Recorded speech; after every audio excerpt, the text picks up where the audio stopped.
Hello again, welcome back. If you're still with us, this is part 3 of the making of Smiley's Friends Eclectic. So, interesting question. The writing process goes something like this.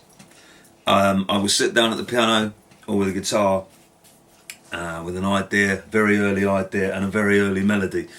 And once it starts rolling, like any songwriter tell you, sometimes you get it in minutes, sometimes it takes weeks, sometimes it takes days, whatever. The way I work is I'll get the melody and the chords first, with the idea that I'm always going to send it to Graham to put the lyrics to. This time I had quite a few of the lyrics for some reason already.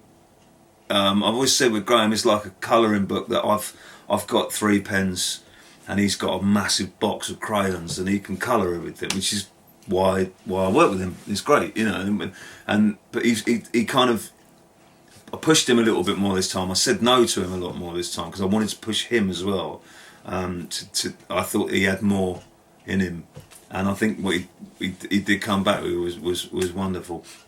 So when the songs are structured, I'll probably demo them here and put like a guide, everything down, and then I'll write all the words I've got, and then I'll tell Graham what the song's about, what lyrics I've got, and I'll da-da-da a lot of them in melodies.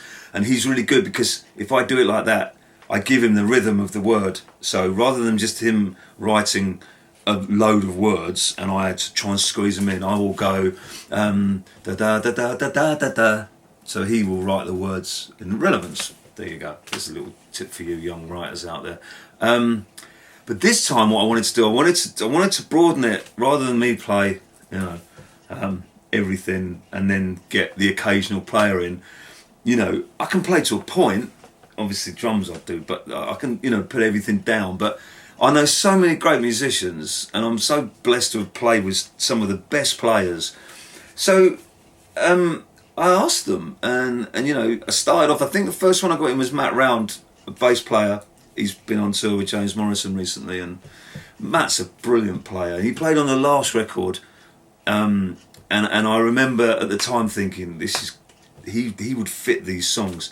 And Matt came in quite early on, and he did about 8 or 9 tracks in about an hour and a half. He'd never even heard them, which is fabulous. And once I've got him, so obviously the drums and him went down quite early.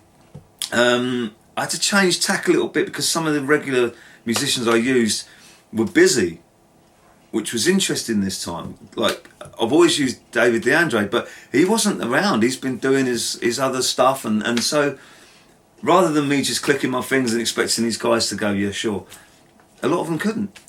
So I had to kind of explore a little bit wider, and that opened so many more doors because I got different players and they came in with different styles. I've got a friend in Ireland, Jeff Ward, known him 30 years, fantastic old blues guitar player. Well, why don't I give Jeff a call? So I asked Jeff to send me some stuff, and I did some shows over in Ireland with him and asked him and told him about the songs, and he just brought a completely different side of things. Simon Small's another one, amazing guitar player. Gary Nuttall, obviously I've known from the Robbie days, been a mate of mine for years. You want anything that's got a country colour to it, there is only one guy. So Gary came in for a morning and we laughed and giggled, and then he was fantastic. Graham Taylor I've used as a keyboard player. I rate him massively. He's all over it. I was so lucky to use Josh Phillips from Procol Harum on keys, which blew me away. Again, amazing player. Aaron Liddard, sax player. Never put sax on a track before. Did a couple of shows with him and asked him. He sent me some stuff, fabulous. And then what I did, which I'd never done before, is I'd always done all the percussion, and I thought, well, hang on a minute, I can tell him. So I got my mate Ed James Jordan, bless him, great young drummer. I got him round for an afternoon and basically told him what to play, and he did it for me.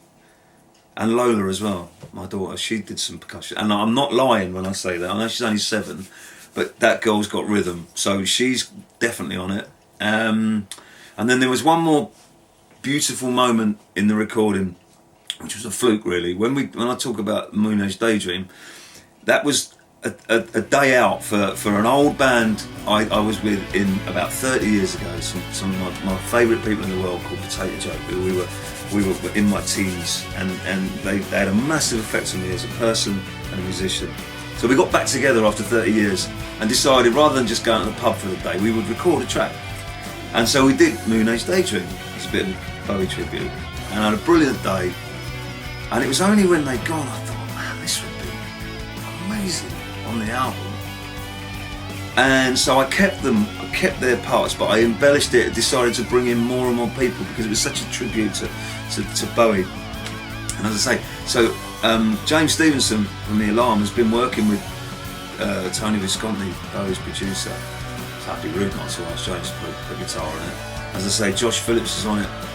So that encompassed it. And then of course, right at the last minute, you've got to have a choir. And I've got a choir in my pocket, and they're called A Choir, and they're from North Wales, and they're a community choir, but they're actually a gospel choir in my eyes, and they are the sweetest people, and they are just lovely. And this is the second album they're on, and they will be on the next one as well, because my friend Leslie, who runs it, she's got a great ear, and I give her the song, and I give her a rough idea of what I want, and I sit back, and then she sends me. Not many people can do that and just get a choir, but I love that choir. They're lovely.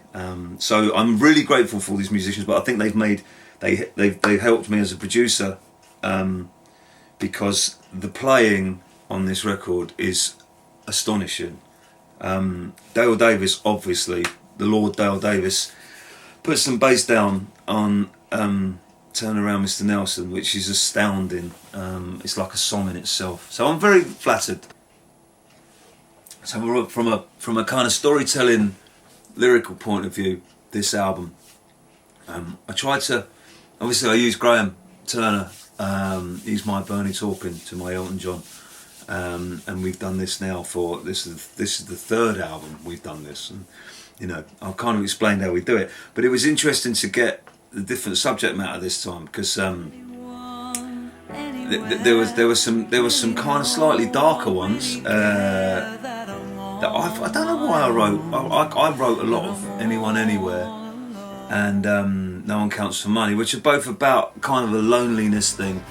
I might have just been there on my own one day, something trivial like that. But again, Graham took it to another point. Graham also came up with the greatest rhyme in the history of music, where I had the lines, "She's so fashion, she's so fashion, she's so." My lines were, "She's so fashion, she's so fashion, she's so fashion, tonight, tonight, tonight," which I thought was great. And I said, maybe we should put a different middle line in. And he rang me one night, really excited, and said, "You'll never guess what I've come up with." I went, "Go on in." "Well, she's so fashion, so Kardashian."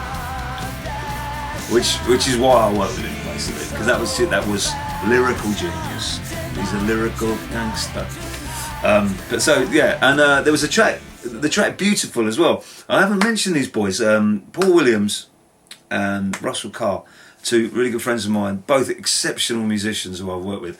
We'd had some writing sessions for no reason but to fill some time, and we wrote a few tunes for not really with a purpose, but that song "Beautiful" stood out from that session, and I had a few of the words, and Paul and Russ helped me write it. And then again with Graham, I kind of sent it to him, and he took the idea of it being a beautiful kind of, you know, life is beautiful, but kind of turned it into Mother Nature in many ways, the beauty of everything, and really did colour in the black and white. There is a line in one of the tracks, I believe it's the Diary, that has that line in, to colour around the black and white,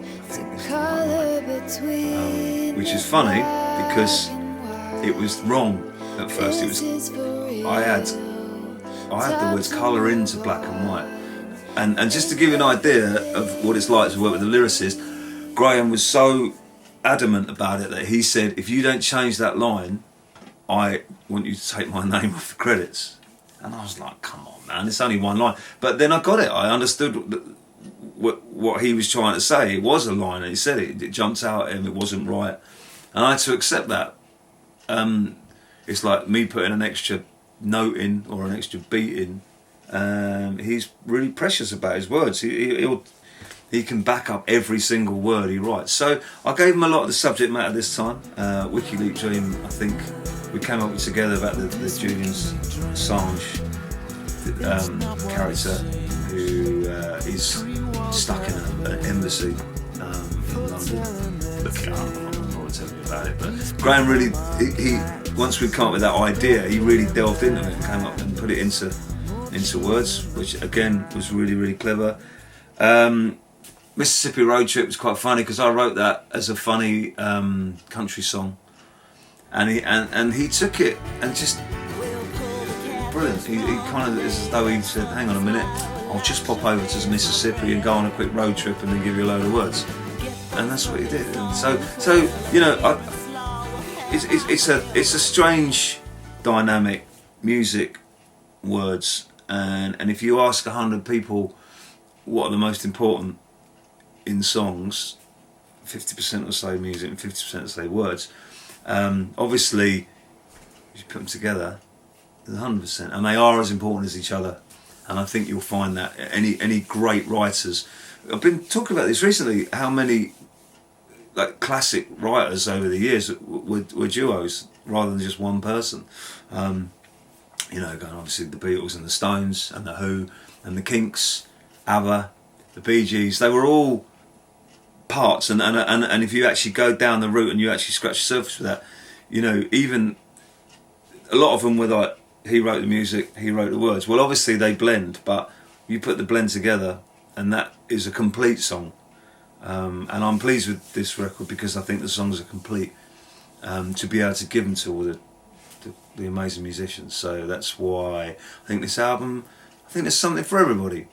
Like 10 Equality Street without the purple one, because that's rubbish.